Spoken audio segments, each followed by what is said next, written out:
Welcome to the Early Founder Podcast.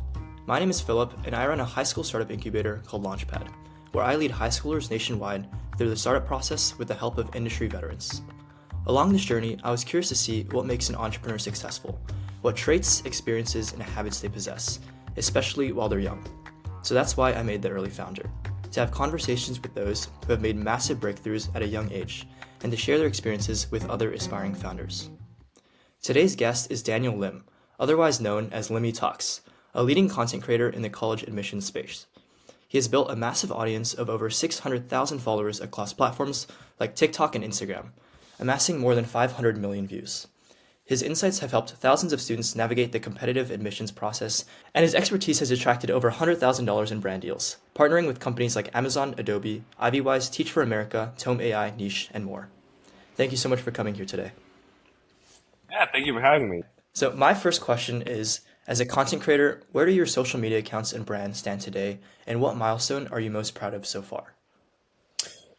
Yeah, um, I guess out of all the vanity metrics, I think reaching 500 million views was probably the coolest, just knowing that that many people had come across my face online.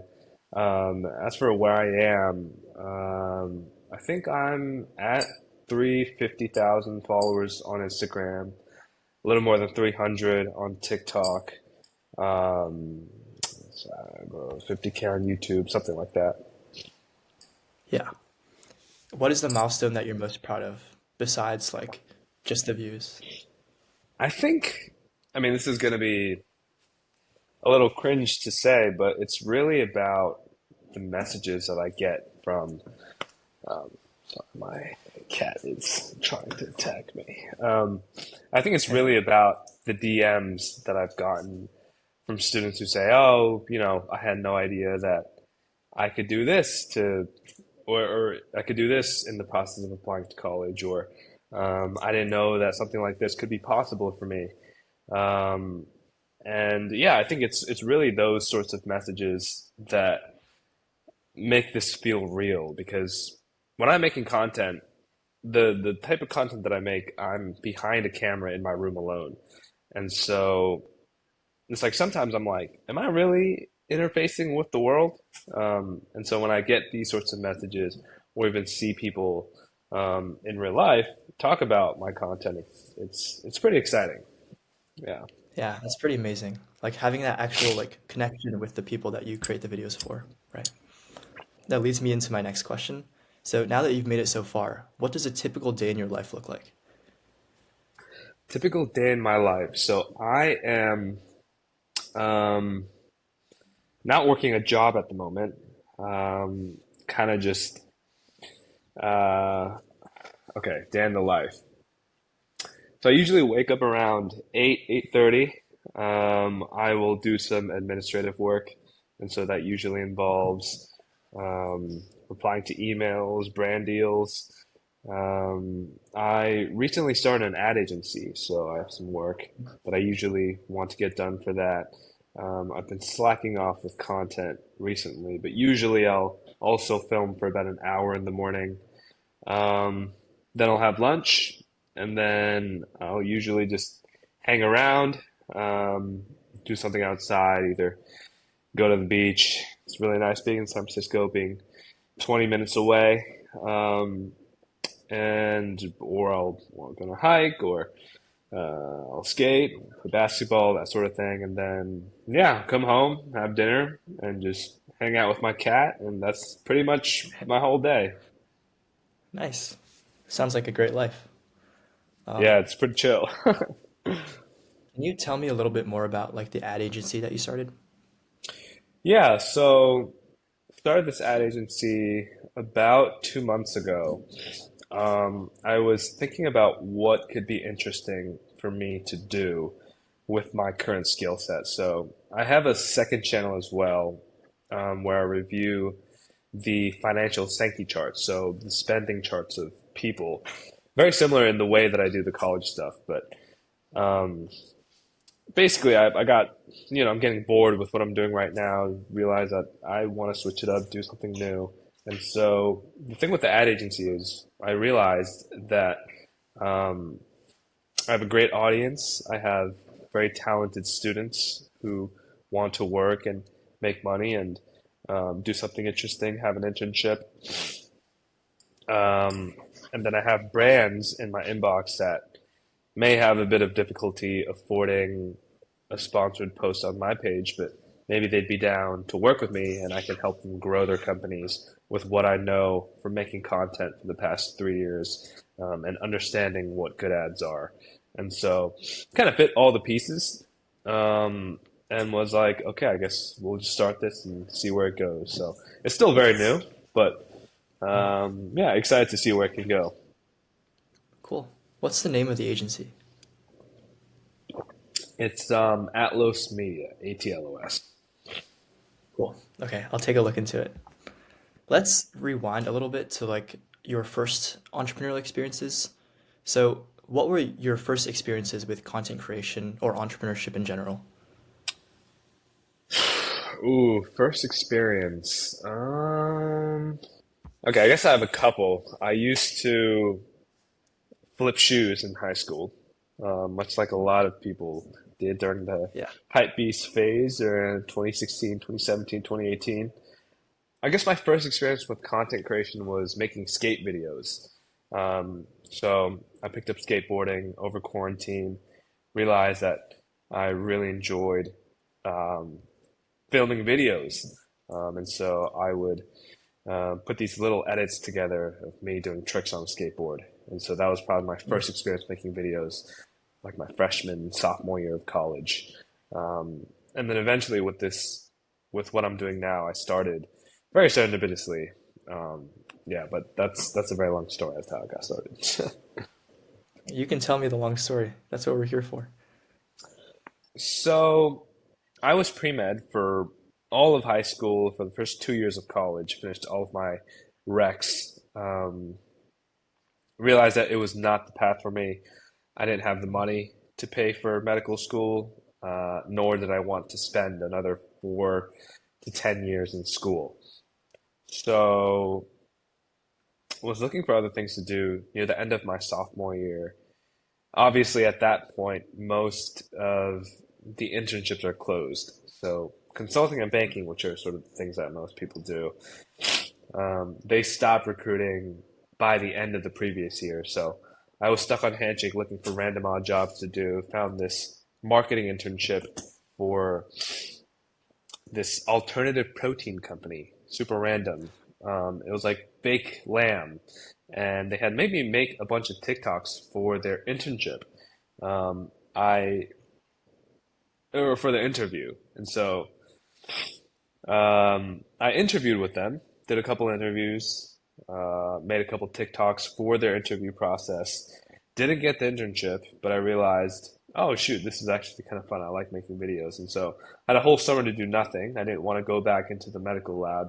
And so I was like, let me just try to go viral once. And so that was the idea. I started making a bunch of really cringy 19-year-old angsty world take videos talking about my views on relationships, money, wealth, power, whatever I just thought was interesting to me. I would, talk about it, talk about my experience, what it was like at Duke, um, and grew that for a bit.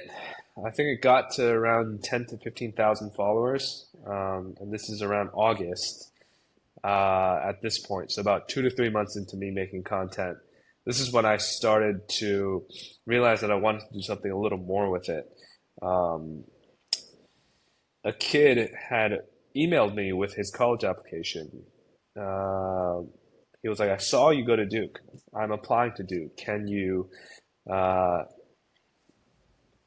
tell me what you think about my application?" And I was like, "Oh, it sounds like a great video idea." Um, kind of posted it as a video, and he was like, "Yeah, sure, go ahead." So posted that as a video. So that was the first application that I reviewed. Did very well. A bunch more kids sent me their applications, and I was like, I can just crank these out. And so that's kind of how I got started with that. Realized that it was very valuable for a lot of people, and so been doing that ever since. That's awesome. What was it about, pre-med that that made you realize you wanted to do content creation? Was it just out of serendipity, as you mentioned? Um, so I dropped pre-med because my family was not able to afford it. And also, I just thought the time commitment was way too long.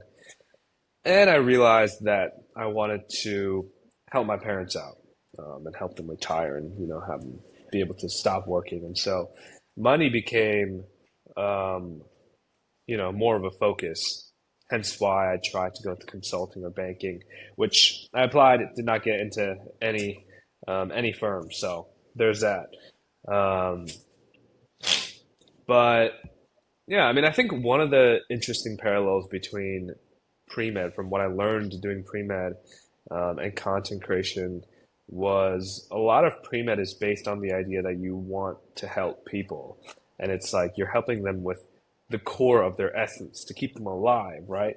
And so this idea of helping people, I think, has been, like a thread through my life. And it's honestly one of the best feeling things you can do, right? It's like you can either, you know, um, yeah, like it's really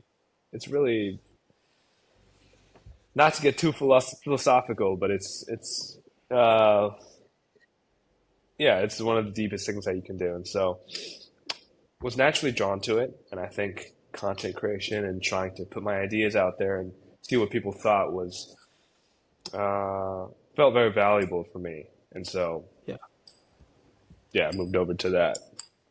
that's great. That's a great story. Were there any people or events that especially inspired or encouraged you during that stage? Events or people that inspired me. Yeah. Um, this is going to be controversial, but I'm a big fan of Sneeko. Okay. And I don't know how many people know about his more artsy YouTube videos that he did before streaming, before he went mainstream. But I used to love watching his videos. I used to love his style. And so I took a lot of inspiration from him, um, and just really just sharing thoughts and um, trying to seek truth, right? I think that was one of the things that was really inspiring to 19-year-old me, and just chasing after that. So moving on a little bit into like building LimmyTalks, the brand of LimmyTalks. So once you had a clear idea of what you wanted to do after, you got that first college admissions file, what were the very first steps you took to get things off the ground? Uh, very, it was very haphazard. I kind of just put the pieces together as they went along. Uh, Someone I met recently had a really good analogy. Um, his analogy was flying a plane while things are breaking in the air. And so I think it's a very apt analogy for a lot of things where you just kind of have to do and then figure out as you go, um, trial by fire, right? And so in the beginning, it was rough. Um, I was combing through emails, trying to review applications, making sure that I knew which ones I'd reviewed, which ones I didn't, because everything was done by email at this point. Eventually, I was like, let me make a Google form. Made a Google form. Realized that I was missing a bunch of things in the beginning. Um, was like, should I make videos directly, from the form? Like, should I screenshot them and, do like a voiceover, or should I do a green screen? All these sorts of things. Eventually, I got it down to a point where it was maximally optimized. Um, you know, with the style that you see nowadays, with me sitting in front of the camera, talking about this application, etc. But in the beginning, it was really just let me just pump a bunch of these, and see what I can do with them. And so, yeah, it was a mess. That's probably the best way I can put it. But you kind of just are able to figure it out as you go. Yeah, I think at the very beginning, it's like those little details and nuances that make the whole video come across as cohesive. So I think, those early stages are really important. Um, For sure. yeah. So as you were beginning, I know content creation is pretty daunting, right? So how did you build the courage to begin posting videos on your own and putting yourself out there? Oh man, I mean, so I'm gonna start by saying that I got shat on quite a bit, especially by my friends. What is this cringe thing you're doing? Um, you should stop doing this and focus on recruiting or going back to pre-med or whatever it is. Yeah, it was a mess. I think my belief on this is that if you have a deep desire for something that, you know, trumps everything else, right? All the other bullshit that you will inevitably end up dealing with, then, only then, I think you are able to go through with what you're doing. So I guess you can kind of call it courage, but it's more so just, weighing your future options, right? It's like at that point, I had dropped pre-med. I had no idea what I was gonna do. This consulting thing didn't seem like it was gonna work out.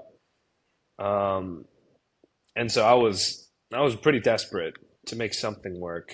Um, and I think one of the pivotal moments was when I was making the content before the college stuff. Um, I was talking about a lot of different sorts of things. I talked about my immigrant experience a little bit, and I guess that resonated with this brand that was doing language learning. And they reached out to me when I was at maybe 10,000 followers on TikTok asking to do a brand deal. So this was my first brand deal offer. They offered me 300 bucks to make this video. And at that point, I was pre-med. I had no idea how any of this worked. And the fact that they were going to offer me $300, which was a lot for my broke ass, probably had like $50 in my bank account at that point, to make this 30-second video was insane. Sadly, they ghosted me, but I saw that it was possible for me to do this. If I kept growing, then these brand deals would inevitably get bigger and bigger, and I could make significant money from this.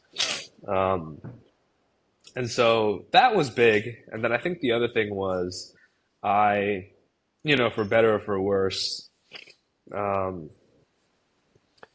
locked myself up in my room my junior year of college, barely talked to anybody, and was just focused on making videos because I knew if I talked to people, they would talk about oh yeah, I saw you on my TikTok feed and make me all self-conscious or whatever. And so I knew that I needed to lock in and make this happen first before I did anything else. Yeah. So I think you, of all people, you've really utilized social media marketing extremely well. So can you tell me a little bit about how you went viral? Did you have a strategy to it?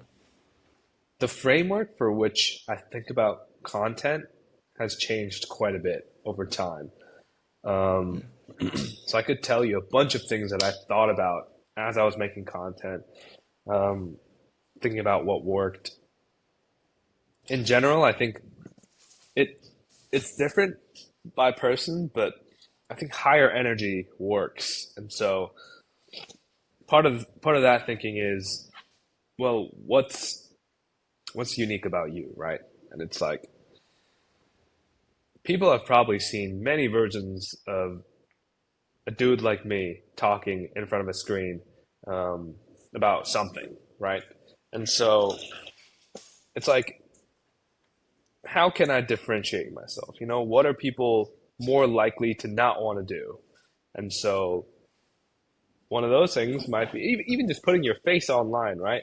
It's like most people are hesitant to do that. That's why making face content, generally speaking, has a higher chance of doing better than content that doesn't show your face. Yeah. Because for every one video that doesn't have your face that goes viral, there's probably 10,000 that didn't go viral. Whereas you have a higher chance, maybe one out of every 1,000 face videos has a chance of going viral because there's just less of that sort of content. Um, and then I think a lot about. I mean, it's very similar to startups. I think about what people um, feel a lot of pain about. And it's like, that's kind of why the college stuff works, where people don't know how the college admissions process works. They don't Yeah. know, aside from maybe, the seniors at their high school. And even in that case, it's like, oh, well, I think he did Model UN and I think he did this. I don't really know what his GPA is, but I guess he got into Harvard. It's like the knowledge is not really democratized. And so it was a good opportunity for me to come in and make these videos and share that with the audience. So yeah, I mean, I think it's half of it is value, half of it is entertainment. So you really need to know how to do both, be entertaining and be valuable. Yeah. I think what I took and what a lot of my friends have taken from you is just like first enthusiasm, right? You come into these videos super strong, super excited, and at the same time you're also providing these like valuable insights that you wouldn't really be able to get anywhere else for free, right? So Right. I think you've done a great job with that. Thank you. Another thing is, as you were making these videos, did you ever tap into any resources such as like other content creators, mentorship, or like community networks? And if you did, how did you find them?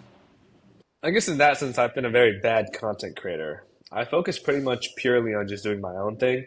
I've Mhm. done, I think, maybe one or two collabs in the history of my content. Every single one of my videos is just me talking in front of the camera, just me. Um, so yeah, I haven't really used many resources. I went to a creator economy conference recently here in San Francisco. Met a couple of really interesting people, but I think my take on this is that these resources aren't really that helpful. And it's like if you're really serious about making content, then you're just gonna do it on your own. Um, I think there's already stuff online out there that is helpful enough where you don't need to join anything concrete or anything like that. Yeah, that's really interesting. I think people really expect, this optimized process that you mentioned, where every day or every other day they get like a Limmy video, right? So I think Yeah, at least trial it's by worked for you. fire. Yeah, Yeah, yeah. yeah. My next question is, once you gained a significant audience, how did you go from creating videos to monetizing your content? There's mostly brand deals right now. So I will work with brands that I think are interesting. I will help them promote their content or promote their products through my videos. Um, and then this past year, we started doing, a couple friends and we started reviewing students' college essays Mm. uh, through a company called Max Submit. So there's that. And then um, and then I also get ad revenue from TikTok. I don't know how many people know this, but if you make videos that are longer than a minute, TikTok will pay you at a pretty decent rate. You can make one, you know, viral video that gets 1 million views, and I think the CPM is anywhere between 25 cents to as high as I've seen, like 1 million or $1. And so one video that gets 1 million views, you could be paid 250 to $1,000. Um, Oh, wow. so yeah, that's pretty valuable too. So that's yeah. Yeah. You mentioned a little bit earlier about becoming bored with the content that you're making. Did you ever consider pivoting or significantly changing your direction? I'm not sure how much longer I'd go with my current content with the college stuff. Um, Yeah. we'll see. We'll see how much longer I go with that. This finance thing has been pretty fun. I'm still trying to see where this ad agency can go. Um, but I think making videos has always been um, something that really gets me going. I think half of it is the instant dopamine that you get from seeing the views go up, or um, just like the creative process is also very fun. And doing content on your own means that you have full creative process. You don't have anybody that you need to talk to, or there's no politics behind it. And so maybe I'll, eventually make longer videos, things that, go back to more philosophical stuff. Um, Yeah, no idea. Not sure yet. Did you ever like experience any advantages or disadvantages from being a college student when you started?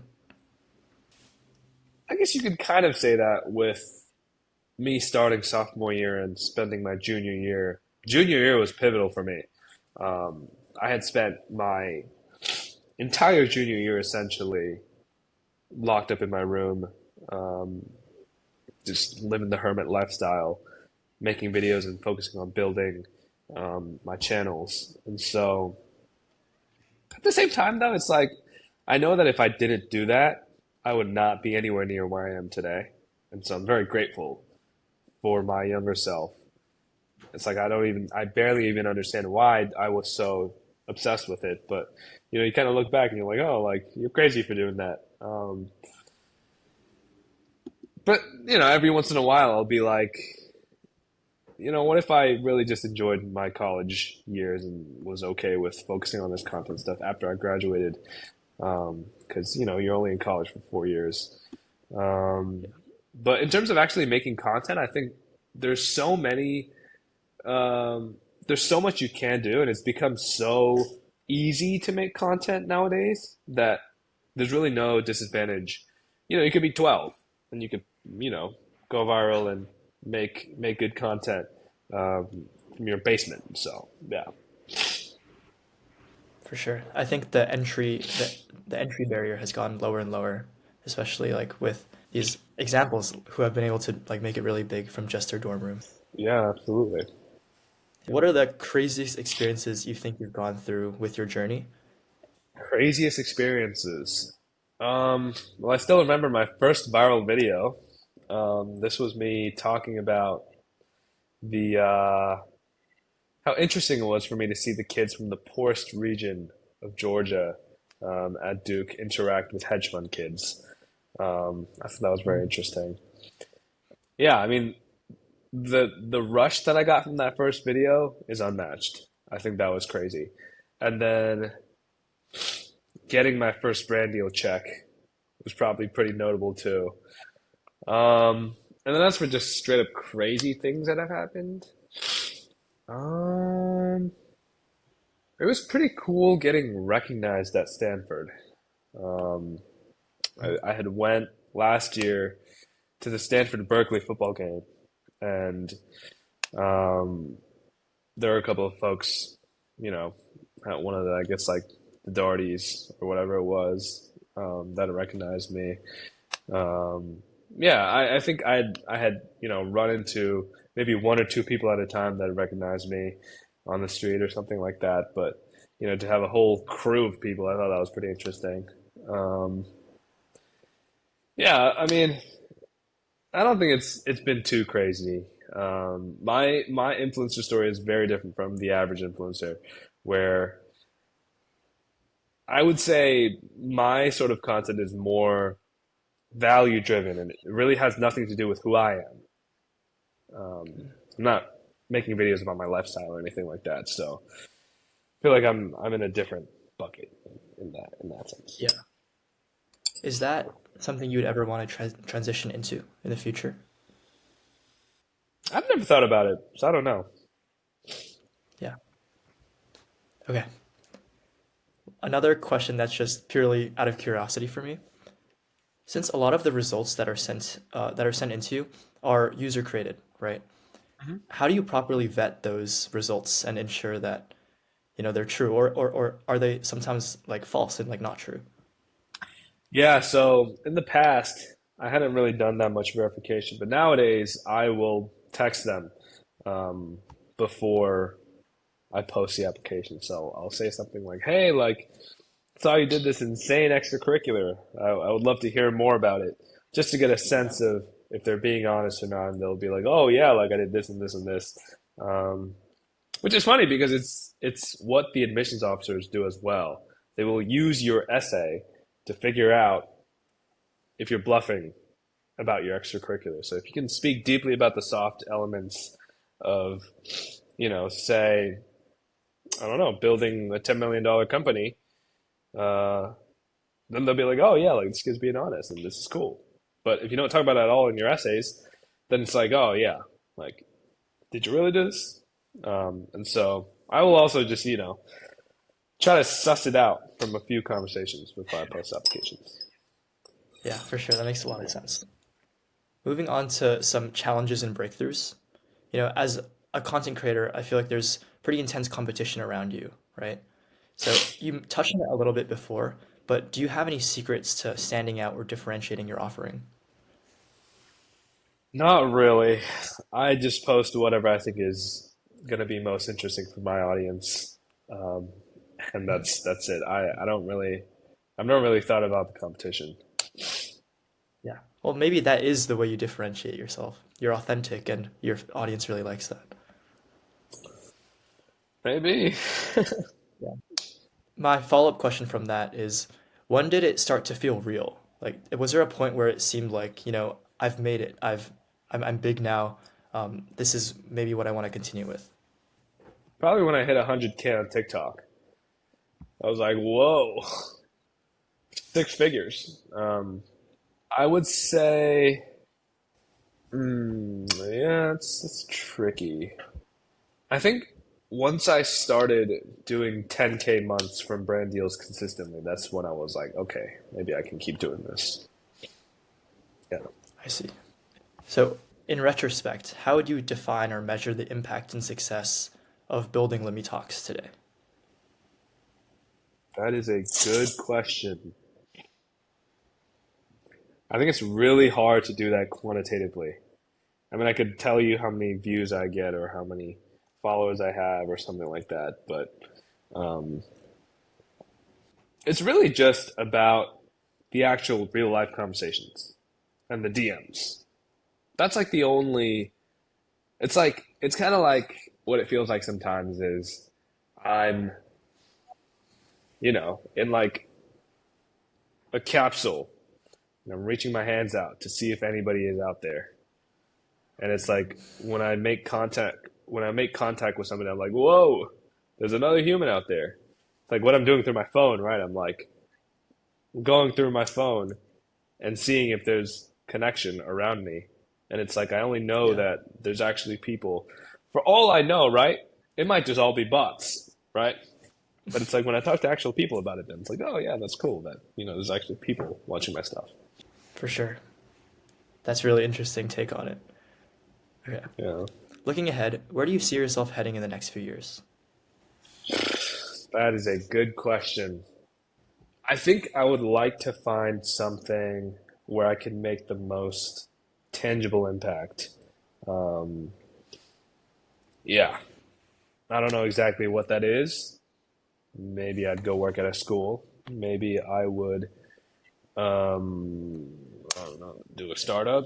I have no idea. But my goal at the moment still is to help my parents out. Um, but after that, I mean, it'll probably just be where can I impact as many people positively as possible. So very Yeah. big. Sorry. Yeah, that's perfect. While you're doing all of that, have you set any personal goals for yourself? Not necessarily. I don't think so.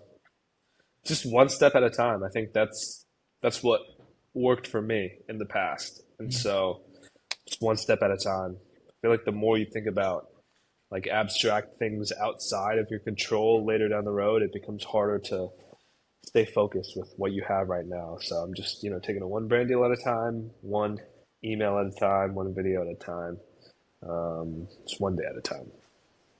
Yeah, I see. Okay. Now we've talked a lot about, your journey so far. Now let's provide some like advice and some closing statements. So what's one piece of advice you'd give to a teenager who wants to make a social media account or start posting tomorrow? I would say two things. Just start posting and then be nice to yourself. Because if you're not nice to yourself, then it'll be really hard to stay consistent with posting. If every time you post and it doesn't do well, you're like, oh, like I suck. But if you don't post, then there's no point to it, right? Then you're Yeah. not gonna get anywhere anyway. And so just focus on those two things. Just keep posting and be nice to yourself. Then one day you'll be like, oh wait, one of my videos went viral. let me just try to replicate that. It'll keep growing, and then you'll be like, oh shoot, I have an audience now. So yeah, It's a really highly like iterative process, right? right, absolutely. That is also the other thing. Yeah. Were there any resources like videos, podcasts, people that you would recommend someone who's aspiring to look at or read? I would say try to copy whoever you really like. Hmm. So that's kind of what I did with Sneeko. It's like you Yeah, want to have good models for who you want to emulate. And it's okay to try to imitate them. And I think a lot of people are like, oh no, like I want to do something different or whatever, which that's okay too. Like if you want to, try to do something completely different, it's fine. But um, I think the best signal for what resonates with you and thus will resonate with other people is to know who your who your models are, who your idols, who you think is cool. Because then if you think it's cool, then other people probably think it's cool too, or you'll find people that find them cool, and then just try to be like them, just try to make something like them. And no matter what you do, you'll have your own twist to it. You could try to emulate them to a T, but it's like your unique personality will come out. So you don't have to worry about copying them, right? You just want to sort of emulate and be inspired by them. So follow who you like is probably my advice. definitely. That's great advice. If you could go back in time, right now, what would you tell your 14, your 15-year-old self about making a successful brand? This is for Hmm. like you specifically, if you could go back in time. Oh, if I could go back in time, I'd probably just, I don't know, like I'd probably just tell myself that I can do whatever I want to do. I think a lot of people lack that, and they don't have somebody that tells them that they can do whatever they want to do, literally. Um, and I think it's a lot more important um, than I thought. And I think I kind of became that person for myself eventually, but that's probably what I would say, very high level. I'd say on a more granular level, um, I know I've said this already, but I'd probably just tell him to start posting videos. Yeah, I think that's probably the best advice you can receive. Yeah, Without just posting, you have post. nothing. Right, right. Start doing something. Yeah. Given your knowledge of college admissions now, you've read so many of these files. What would also be your top piece of advice for those who are applying to top colleges soon? Um, yeah, I mean, try to find something you like and go deep with it. That'll show genuineness. It can literally be anything because what these universities are looking for is they're looking for solid building blocks because they know that you guys are 14, 15, 16, 17. You're not going to know what you want to do eventually. But if you have the right building blocks, right, and the strongest building blocks that you can build for yourself are from doing one thing for a long time. So whatever it is, gardening, it could be, uh, building an app, right? Anything. You just go really deep with it, and you understand the psychology of hitting a dip and how do you get out of a slump, or what does success look like, and being beaten down and down and down again, and then you continually stack your knowledge about something. That's what they're looking for. So if you can do that, then I think you're in a great trajectory. Wow. Yeah, that's really insightful. And my final question is, do you have any last thoughts or words of encouragement for, not only aspiring creators, but also just anyone who's going to listen to this podcast? Man, be nice to yourself. I feel Yeah. like that's really the key, you know? Um, yeah. I mean, it might feel like negative reinforcement works, but it is not sustainable. And so be nice to yourself. Um, and yeah, and So cliche. And it's like, it's so funny because I know that if I were listening to this when I was 15 and somebody was telling me, this random guy was like, follow your dreams and be nice to yourself, be like, fuck is he saying? You know, like everybody says that. Is it really going to help me? I don't know. But like genuinely, now that I'm here, you know, 4 years out of high school, 4 years out of college, I really do think that's the secret. And it's like it's harder to internalize because everybody says it. And so when everybody says something, it's like it's harder to believe as much, or like verify the truth because there's no direct line from following your dreams to getting to where you want to be. And so, but I'd say, yeah, like just focus on that. It'll make sense one Amazing. day. Yeah. Yeah. Okay. Thank you so much, Lemmy. I really appreciate your time. I know you're a busy guy, but I think your insights will be very helpful, not only to me, but to all the people listening. Yeah. Thank you for having me on.